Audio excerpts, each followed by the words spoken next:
All right. My presentation today is about, are games good or bad for you? So we're going to continue on to the next slide.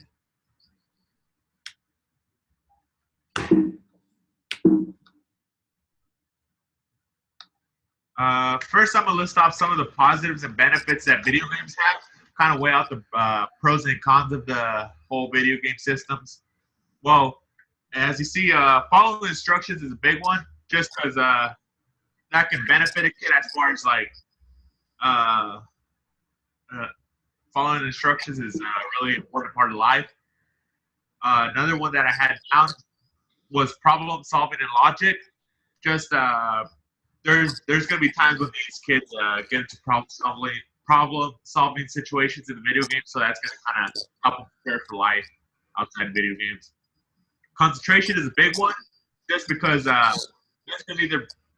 this can either be a positive thing for them at school as far as helping them concentrate on their schoolwork, and they're concentrating on similar things to video games.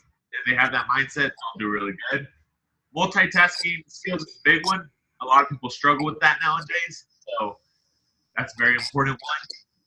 And then just how to respond to challenges at an early age will be definitely a good one, just as far as adversity goes. If they have practice with this within the video games, then they should be fine.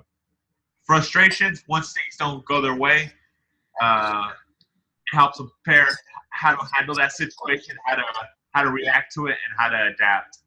And then how to explore and rethink the goals, like going back to that, if something didn't go their way, how are they going to adapt and think of something different to make sure they're successful.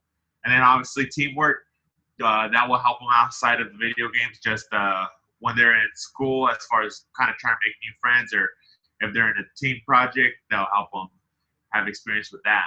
So we'll go to the next slide. The next one is some negative effects of video games. This one's an important one because games can confuse reality and fantasy. So let's say kids are playing a violent game, GTA or something like that, and they think it's okay to shoot people out of the random. So there's been linked studies to this that kids get confused with reality and fantasy. And then too much video game playing can make your kids socially awkward. So kids might not have the communication skills to go out there and make friends, and they're in their house playing video games all day. Their grades might be poor. Like in the last one, it might help them concentrate, but at the same time, if they're playing too much on the video games, that's all they might care about, and their grades might drop.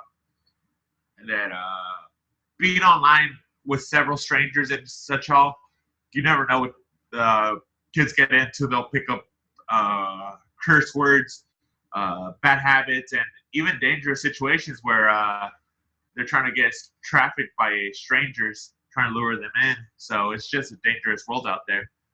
And then they just may exhibit impulsive behavior just from being socially awkward and just playing video games all day. And then as far as wrong values, a lot of video games nowadays, they teach a lot of bad stuff. So kids might see that and say, hey, all right, this is okay. If this was in the video game, they're going to think it's good to do it in real life. But we'll move on to the next slide. Those were some negative effects of video games.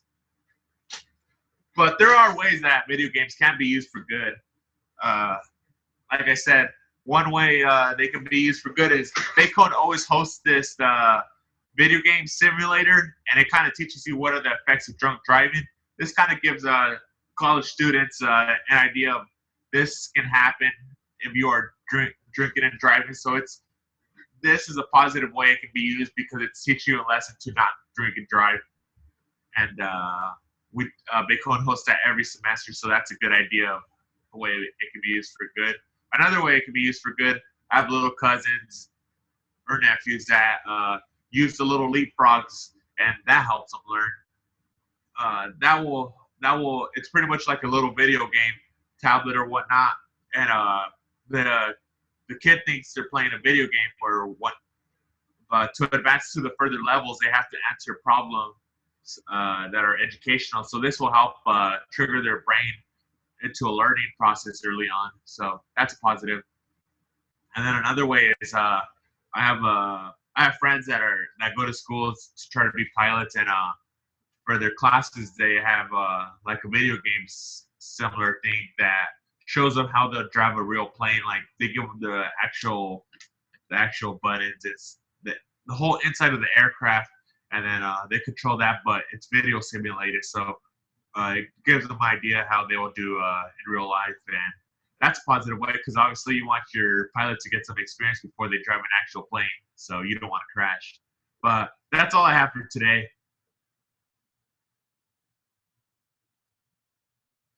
All right, that was mine.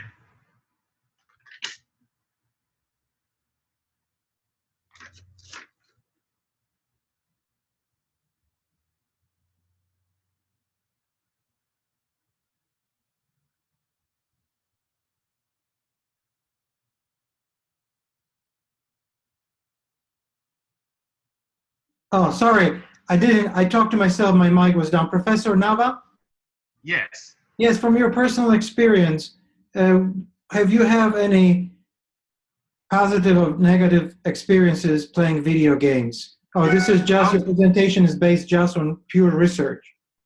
well, I'd say from personal experience, I do have my when I get too adapted into a video game, my mind gets carried away. So I'll start putting priorities a little bit less. When I was younger, I'd play video games, so uh, I choose video games over everything. So it was hard to kind of keep up with my schoolwork. But now that I'm kind of older, I kind of help balance it out. But yeah, that's one thing. That's one of the negatives that is true from personal experience. And then another one is it does teach you uh, how to overcome challenges. It's video games does a really good job of doing that.